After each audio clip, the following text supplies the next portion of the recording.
devait se rendre hier à Kinshasa pour y rencontrer Joseph Kabila. Une rencontre prévue de longue date, mais dimanche dernier, le président congolais a annulé le rendez-vous. Alors quelles sont les raisons de cette annulation? C'est Bob Kabamba, professeur de sciences politiques à l'université de Liège, c'est en Belgique, qui est l'invité de Christophe Bobouvier.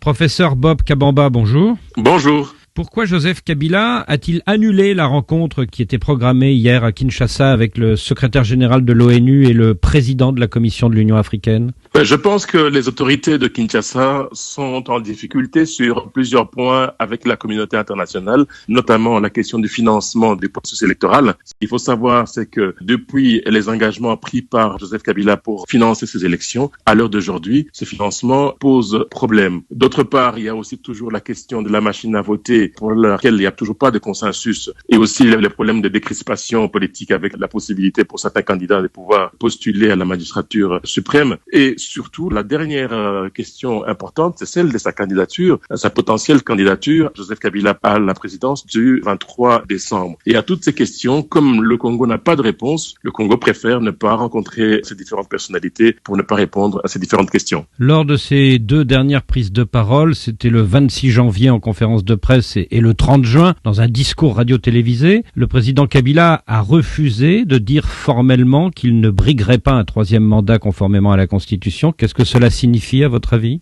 Justement, c'est toutes ces questions auxquelles il ne veut pas répondre. Le fait qu'il ne se prononce pas remet en question cet accord sur sa non-candidature. D'autre part aussi, il y a au niveau de Kinshasa des faits qui montrent que Kabila pourrait se présenter notamment en essayant de créer un front de tous les partis politiques pour soutenir une éventuelle candidature unique de la majorité. Et nous sommes déjà au mois de juillet, à quelques mois de l'échéance du 23 décembre, et on n'a toujours pas de dauphin. Et donc, de ce fait-là, on présume qu'il se pourrait que le président Kabila puisse déposer quand même une candidature aux élections du 23 décembre, ce qui serait tout à fait anticonstitutionnel. Alors, vous parlez de cette plateforme FCC, le Front commun du Congo. Cette plateforme pro-Kabila annonce qu'elle soutiendra une seule candidature sur la base d'un programme commun. On s'attend donc à une annonce d'ici le 8 août prochain, date de la clôture des candidatures. Qui sera, à votre avis, ce candidat? Le FCC est un conglomérat de plusieurs personnalités qui ont chacune des ambitions présidentielles. Et si ce n'est pas Kabila qui est candidat unique déclaré par ce front va éclater. Et c'est pour ça d'ailleurs que je suis convaincu que la plateforme ne pourra pas désigner un dauphin dans les prochaines semaines. Et c'est ça aussi qui accrédite la thèse d'une potentielle candidature de Joseph Kabila aux élections du 23 décembre 2018. Alors le collectif des laïcs catholiques, le CLC, a programmé de nouvelles actions les 12, 13 et 14 août prochains, juste après la clôture des candidatures du 8 août. Pensez-vous que le CLC a déjà anticipé une candidature du président sortant? Je pense qu'effectivement que le CLC veut maintenir la pression sur Kabila, sur cette question justement de sa non-candidature aux élections du 23 décembre. Par ailleurs aussi, il faut souligner qu'au niveau international, il est demandé au président Kabila de pouvoir s'exprimer clairement avant cette date pour lever tout équivoque quant à sa participation. Les pays voisins ne sont pas prêts à accepter qu'il y ait à nouveau un Congo déstabilisé qui va impacter leur pays. Si Joseph Kabila annonce sa candidature, comment réagiront la communauté internationale et les États-Unis? Il y a plusieurs pistes qui sont déjà sur la table de plusieurs chancelleries, aussi bien africaines qu'internationales. Il y a d'une part une option qui serait clairement qu'il y ait une intervention militaire sur le territoire congolais pour établir ce qu'on pourrait appeler l'ordre constitutionnel. Et au niveau de l'Union africaine, il va de soi que lorsqu'il y a un coup d'État ou il y a un renversement d'ordre constitutionnel, il y a toujours une option de pouvoir demander au pays d'intervenir pour établir l'ordre constitutionnel. Deuxième option, ce serait une option de transition avec un autre président qui pourra organiser ces élections. La dernière option, ce serait aussi une espèce de révolte du fait que la population va descendre dans la rue suite à l'appel de plusieurs organisations, notamment par exemple le CLC, et ces manifestations pourraient aboutir à une espèce de renversement de situation du Congo. Et quels sont les différents types de sanctions qui sont envisagées par Washington?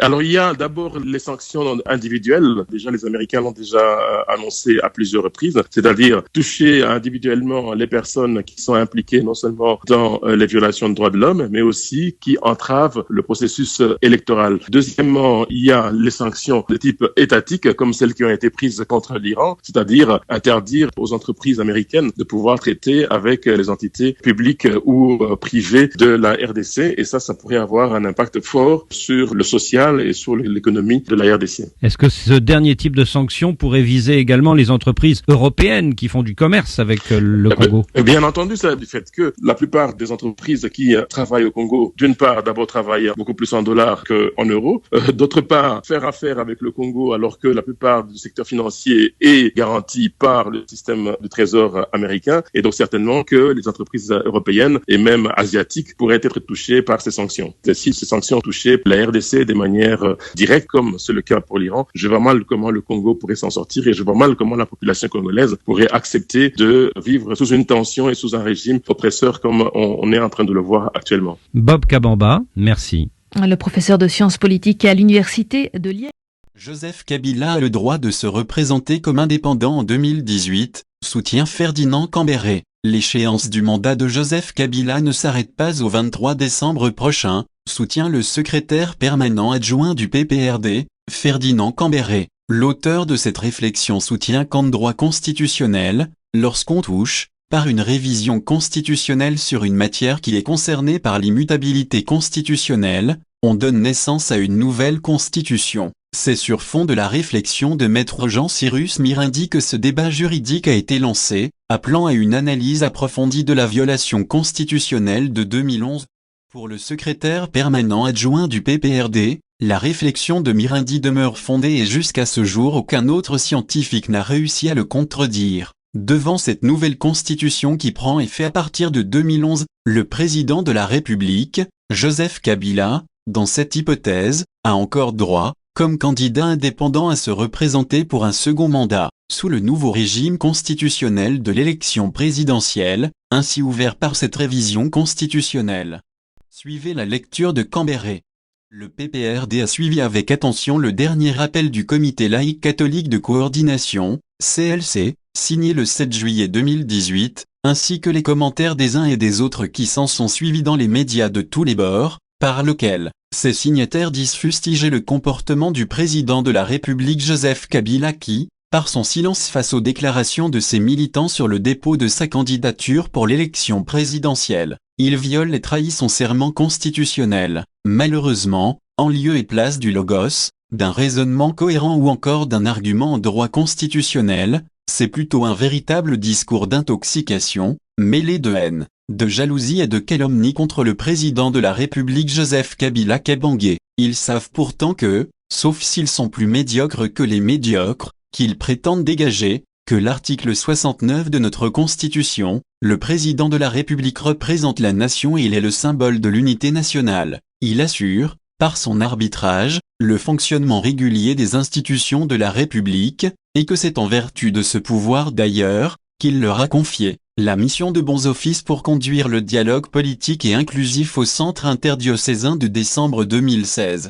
Aujourd'hui la Senco, devant l'évidence que lors de ce dialogue, ils avaient oublié la révision constitutionnelle de 2011, elle s'attaque au silence du président de la République Joseph Kabila Kabange, parce que, comme le soutient le professeur Philippe Ardan, le CLC ignore que la Constitution n'est pas faite de pièces et de morceaux disparates, des dispositions sans lien entre elles. Elle forme au contraire un ensemble organisé en systèmes plus ou moins raffinés, dont les organes sont interdépendants comme ceux d'un corps humain ou d'un moteur d'automobile. C'est par maître Jean-Cyrus Mirindy que les joutes juridiques sont lancées sur fond de la violation du principe d'immutabilité constitutionnelle, lors de la révision constitutionnelle de 2011, ce dernier, tout en soutenant qu'en droit constitutionnel, lorsqu'on touche, par une révision constitutionnelle, sur une matière qui est concernée par l'immutabilité constitutionnelle, on donne naissance à une nouvelle constitution, et que pour illustrer sa pensée, il cite, en appui, un certain nombre d'éminents professeurs qui soutiennent cette thèse,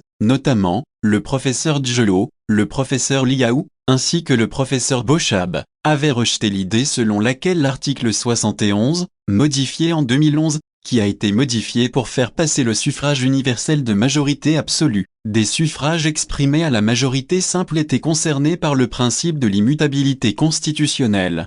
En le disant, Massegabio Mouloulou oubliait que l'article 71 est une des modalités d'application du principe du suffrage universel verrouillé. Pour le comprendre, il faut aller à l'article 5, alinéa 1 à 3 de la Constitution qui le définit mieux. À l'alinéa 3 il stipule que le suffrage est donc universel, égal et secret, et qu'en tant que régime constitutionnel ou ensemble des règles régissant le principe universel de l'élection présidentielle, est constitué des articles 5, 70 et 71 qui ont un lien entre eux, comme le dit plus haut le professeur Philippe Ardan. Dans le cas de figure, la modification de la Constitution qui était intervenue par la loi numéro 00211 du 20 janvier 2011 portant révision de certains articles de la Constitution du 18 février 2006, a donc, bel et bien, touché au principe verrouillé par l'article 220, notamment celle de l'article 71 de la Constitution, qui est une modalité d'application, non, du nombre des tours des scrutins,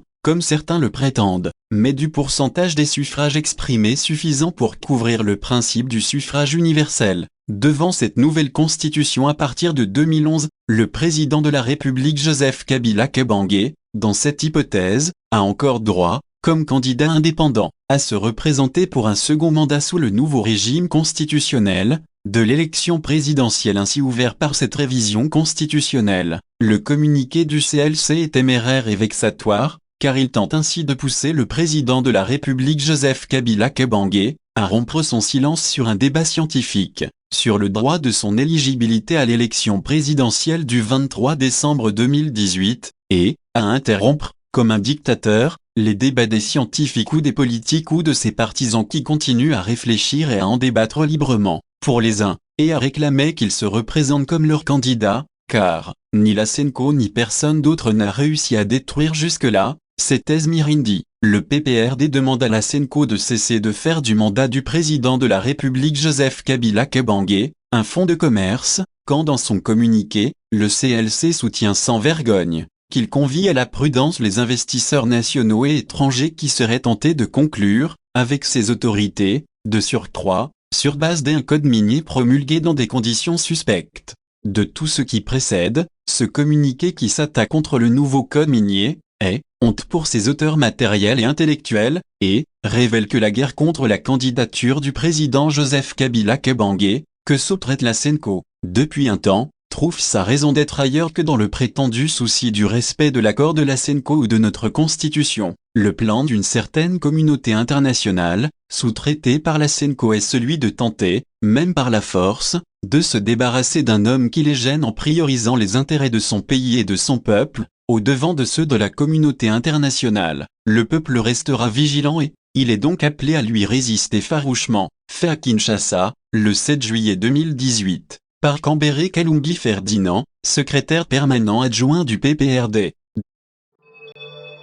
En bref, les bureaux de réception et de traitement des candidatures, BRTC, n'ont pas définitivement fermé leurs portes mardi 10 juillet sur toute l'étendue du pays, pour le dépôt des candidatures relatives à la députation provinciale. Après une discussion avec les représentants des partis politiques, la CENI a accordé 2 jours supplémentaires. Mais la CENI prévient, il n'y aura plus des reports, les regroupements politiques devront faire diligence pour vider les litiges relatifs au dépôt des candidatures pour les élections provinciales. À ce jour, seul le Parti du peuple pour la reconstruction et la démocratie, PPRD, ainsi que l'Union pour la démocratie et le progrès social, UDPS, sont en ordre avec leur liste. En bref, le tripartite, bloqué. Tshibala Enanga bloque Olengankoi. Le président du CNSA, Joseph Olengankoi, s'est retrouvé seul mardi 10 juillet, avec les membres de son institution, dans la salle du nouveau bâtiment du gouvernement,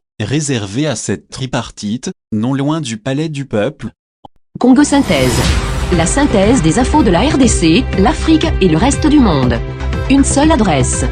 www.congosynthèse.com.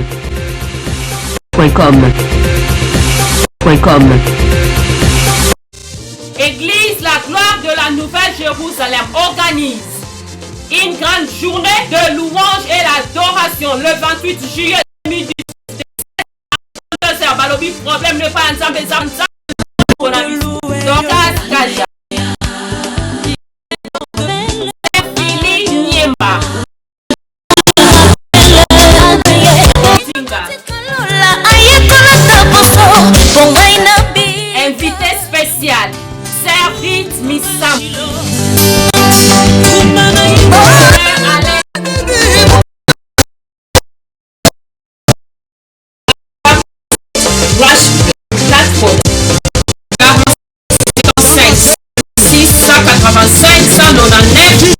Train Station, Chamen 4, faute référence à 4, soyez bénis. Aujourd'hui,